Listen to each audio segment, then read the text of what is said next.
I climbed down out of the front seat of my dad's old truck. Be loud enough for you to hear it.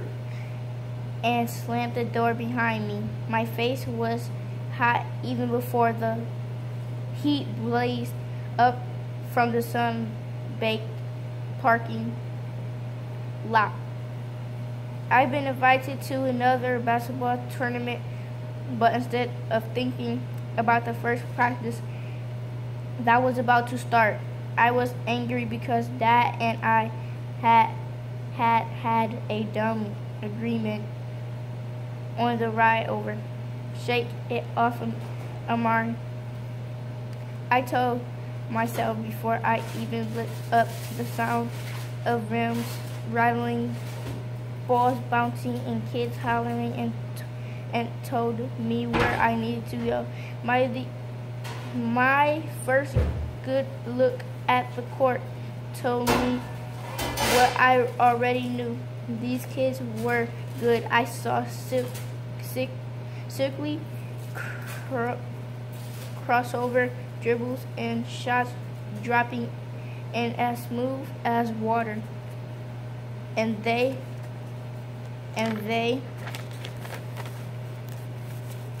were older too. I'd already been told I was the youngest kid they invited, and now I could see it. I felt my stomach tighten a little with nervous. That runs down truck somehow managed to drive off slowly. The engine roared, the wheels turned, and the truck backfired loudly as it pulled away. It was sounding bad lately. On the ride over, I made mistake of asking him when he was going to fix it. Man, I did it. When am I supposed to find the time for that? He'd snap. Dad always had busy times and quiet times at work.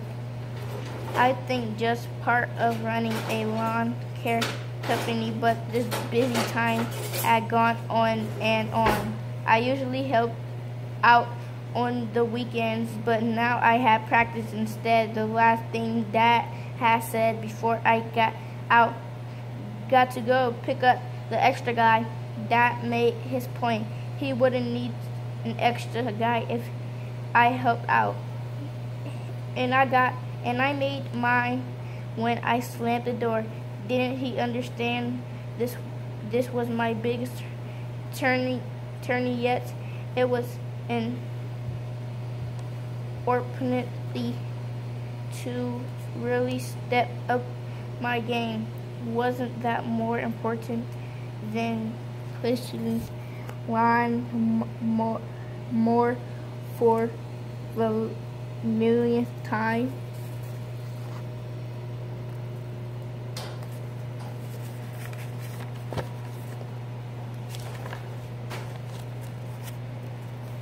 Everyone on the court turned to look at me after the truck backfired. I was really starting things off with a bang. They sized me up as I headed towards them. I didn't understand why they kept looking my way until a guy came up behind me and startled me. You, Amir, he said. Yes, coach, he said. Well, at least I knew who he was now. Yes, coach, I said. Well, report to the court. The way the guy moved and talked made me feel like I accidentally signed up for the army instead of the tourney.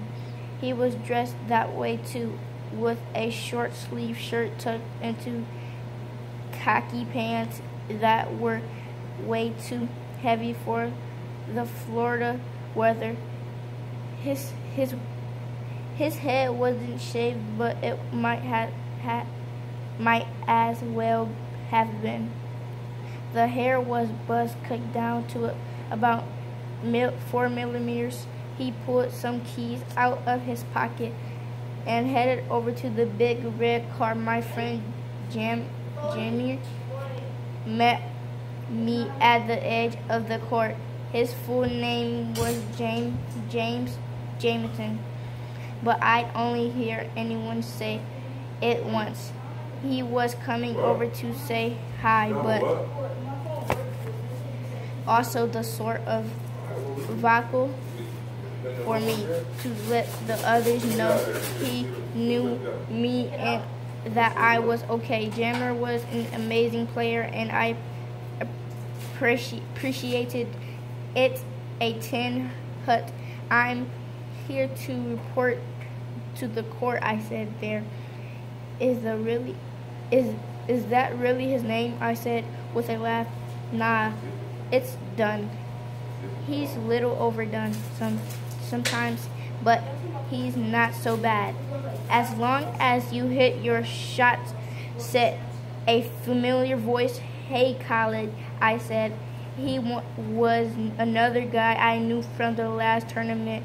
Khaled was short, and it looked like someone had inflated him with a bicycle pump. I don't mean that in a bad way. He wasn't fat.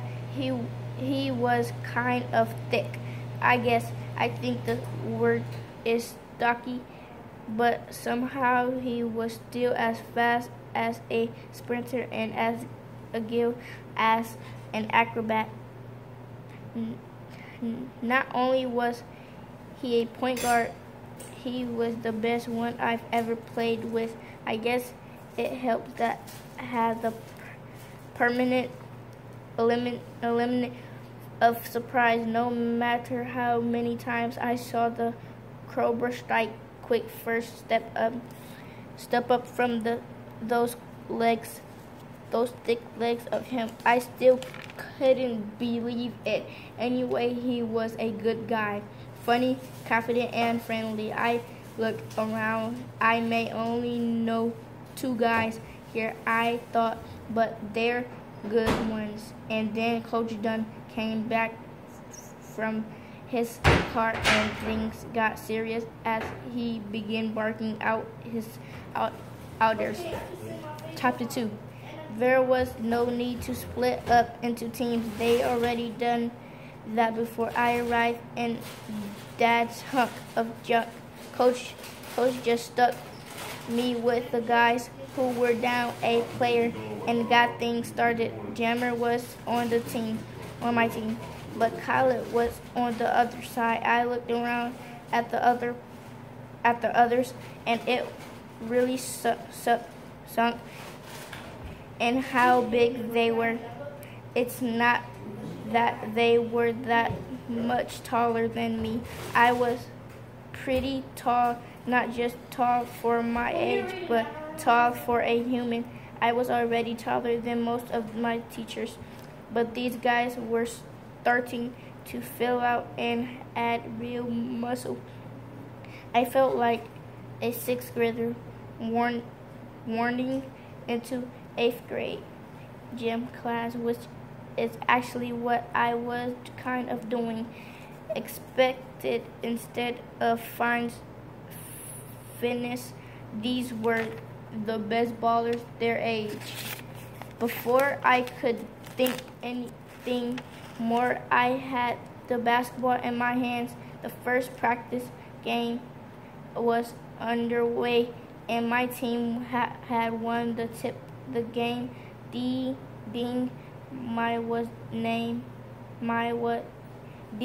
me was named Juan. He wasn't on me all that tight, so I dribbled it a few times as he headed up to the court. At least the ball hadn't grown any. It felt familiar in my hand, and I started to settle down. The ball was the same size, the court was the same size, and the basketball was definitely the same size, and I was good at this. I may not have been as big or as old as most of these guys, but I hadn't wandered. And here off the highway, I was invited to play in this tournament, same as them. A guard from the other team tried to sneak up behind me from the steal. I executed a quick crossover and lets him swatted at the air. But that reminded me I wasn't the guy who was supposed to bring the ball all the way up to the court. I was usually a power forward, but I was basically a swing on this time. That's like a mix of small forward and shooting guards. I looked for our point guard, a kid named Daniel. We made eye contact. He flicked his eyes to the left. It was a tiny move, but I caught it. He was telling me which way he was going. He burst into the open wind with impressive speed as I launched a pass, leading him just enough. He pocketed the ball from the air and started dribbling. He got down low so that no one could steal it.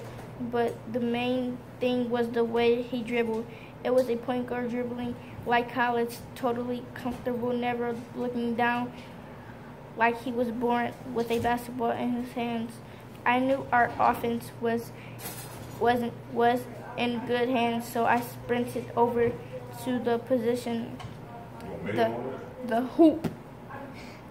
By the time I did, the possession was already over. Daniel found Jamer cutting to the rim. Anyone who was wondering where he got the nickname just found out. He rose like a rocket threw down a rim, rattling one-handed jam. Come on, Braylon, put a body on that little dude. A low voice rumbled. In what world was Jamer a little dude? I wondered as I turned to see who said it. My bad, Munster, said the guy who was supposed to be defending Jamer. In Munster's world, I realized everything was a little dude. A lot of kids were starting to fill out, but one straight up looked like a man already, and not a nice man either. No, not only did he have muscles, his muscles had muscles. He saw me sizing up and shot me a nasty look. It wasn't mean as much as dismissive, like I was northing. I ignored him and headed the other way on defense. I don't know if he planned it or not, but after a few quick switches on D, I found myself guarding Munster. It felt like standing in traffic. We were still up near the top of the key, pretty far from the basket. He turned and started backing up, down anyway. Woof, he bumped into me. He bumped into me. I tried to shuffle my feet, lean, and not give too much ground. Woof, he bumped into me. Again, harder this time. I reached out and swatted at the ball. His dribble was high and off to the side, and I thought I might be able to knock the ball free. I didn't. Oof! I like over a coach done. He didn't even have a whistle, much less argue you to use it. I'm not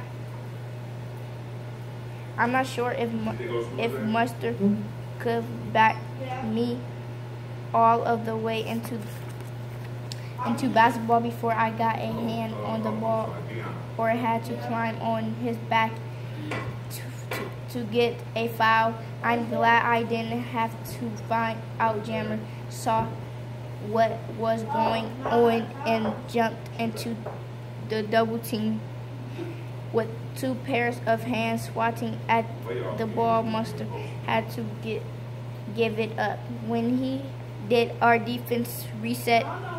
He switched back onto Jammer, went back to guarding Braylon, and I switched back onto Juan and tried to catch my breath. We were all getting a little worn down by the heat, and I switched onto a guy whose dribble was high and lazy to begin with. I went for the steal, slapping out with my hands. I darted forward. I felt the slap on leather against my palm. When I looked up, the only thing between me and the basket at the other end was the ball bouncing just ahead of me. I was off and running before anyone else knew what was happening. I such a clear path to the basket. The only person who ran after me was the guy who pocketed it picked. I reached top speed by midcourt. By the time I got to the foul line, I was thinking about what I wanted to do with the ball. Lay it up off the backboard, or maybe finger roll to straight into the hoop.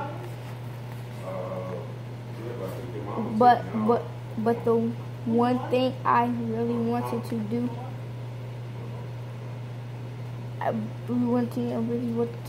do, I couldn't believe me. I tried to dunk the ball. I tried it almost every practice. Most of the time, it was just like hard made you jump higher. I'd be jamming it by now, doing it off the rim. And that's what I did when I tried to dunk, unless I lost control on the way up. I was close, but you know how many points you get for close.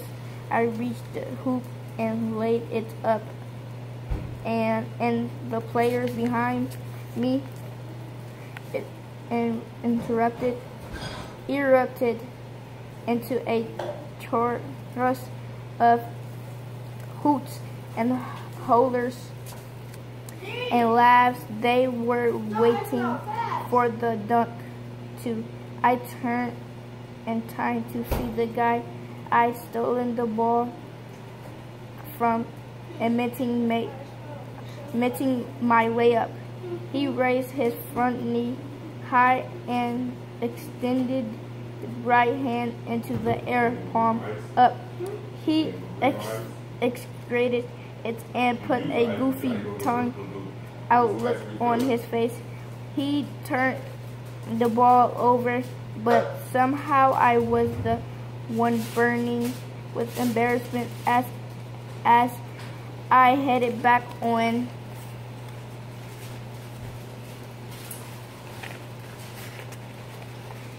Defense. I heard them all around me. They were talking about what they would done if they had the ball, dunk it two-handed or throw it down with one right. Then Khaled took off at top speed with the ball, and everyone had to take off with him. Khaled was on the other team, but I think he did that for me, just to shut everyone up. The last thing I heard as I put my head down and started running was nice layup. From the low rumble of the voice, I knew it was Mustard, but I didn't look at him. I didn't want him to see how much it was bothering me. I was as tall as a lot of these guys, and I did finally work just as hard. Why couldn't I dunk yet? And why did they all have to know? Chapter 3. The ride home was pretty bad. Dad was tired. I was tired, and the truck was exhausted. Wash up for dinner, Dad said as we pulled into the driveway. Normally, I helped him unload the truck, but he didn't act, and as grouchy as he was, I wasn't going to volunteer. I went inside and washed up with Dad's heavy-duty work soap. By the time I was done, my older brother, Junior, was home. Something smells good, I said. Junior held up a big bag from the local supermarket. Dinner and attention to all the rows of soda, cereal, and frozen food. The supermarket had a section near the meat counter where they sold hot food right down to the mashed potatoes and side dishes. It looked like my bro had cleaned them out, and it was a good thing to as tired as that I been on the ride home. That was how hungry we were now. And Junior, well, he could always put it back. We said a quick prayer and then got down to the business. I looked around the table as we ate. My dad and my brother were big, strong dudes, and my brother was a furious basketball player himself. No one would ever call either of them Pee-wee. I put another forkful of garlic mashed potatoes in my mouth. Maybe this will be the mouthful that gets me up and over the rim. I thought, well, that and after a while, our eating slowed down to a normal level. You never at the new job today, the one on the other side of the lake, Junior asked Dad. Yep, said Dad. First day, so how'd it go? Not so great, said Dad. At first, it seemed like that was all he was going to say on that matter. Then he started talking. Once he did, you could see he was glad to be able to unload a little. There were two main problems. The guy who hired him was being a pain, and the new guy didn't seem to know which end of the mower was which. I told this fella to watch out for this gravel, said Dad. He didn't said Junior.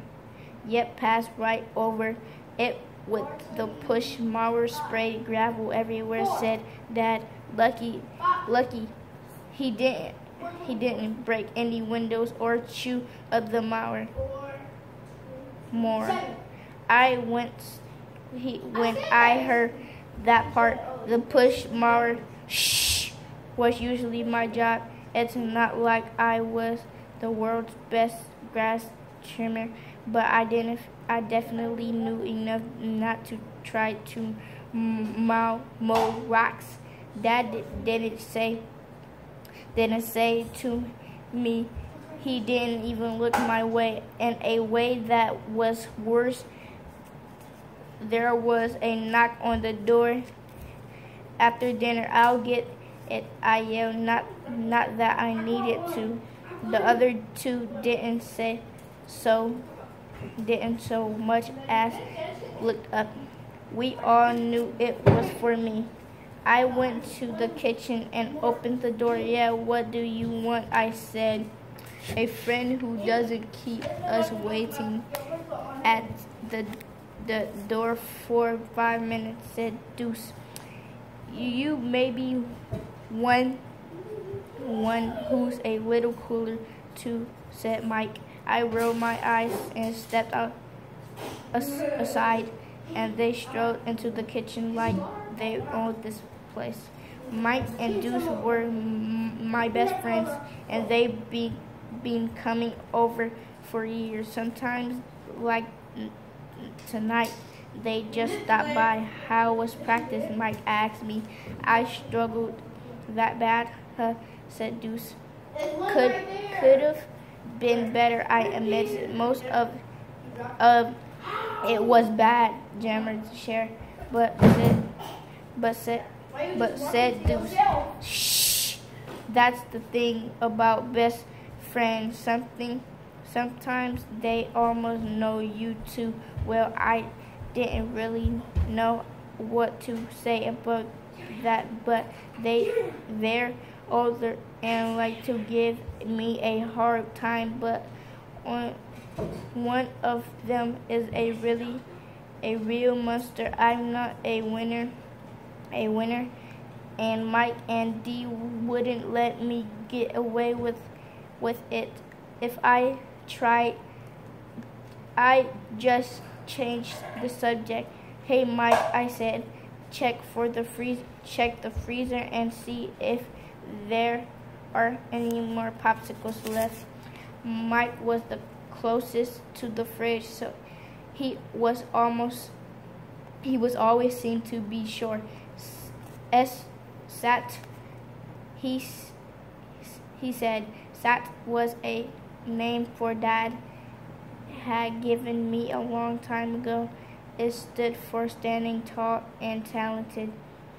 It was a nickname and kind of a reminder to Mike duck. Mike ducked his head into the freezer and fished around for a while. Frosty white air drifted out around him. Bad news, he said when he finally emerged. Only 2 left. Yeah, I said, and you've already taken a bite out of one of them. He looked down at the popsicle in his hand. It had a corner missing, and his lips were already bright red. I couldn't help it, he said with a shrug. Cherries, my favorite. That was Darian Andre. I let Deuce have the last one. We hung out for a little longer, and then they headed home. Afterwards, I went to the freezer and pulled one last popsicle out from behind a box of frozen vegetables. I always try to have a backup plan. Speaking of backup plans, when it came to head to practice number 2 on Sunday morning, I asked Junior if he'd drive me. I wasn't sure I could handle another long drive with Dad right now. All right, said Junior, but hurry up. I don't want to be late for my job. Everyone was working except me, but I had a job to dunk. I wasn't sure if it would work. I was still a good 4 inches away the last time I tried. I was hoping that big dinner and a good night's sleep would get me half of that, and the embarrassment from yesterday would get me the rest. Anyway, at least the ride over was better. We blasted the music and rode with the windows down.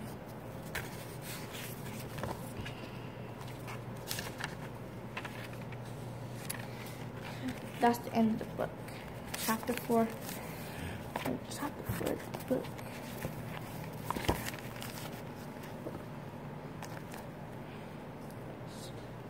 that. Yeah.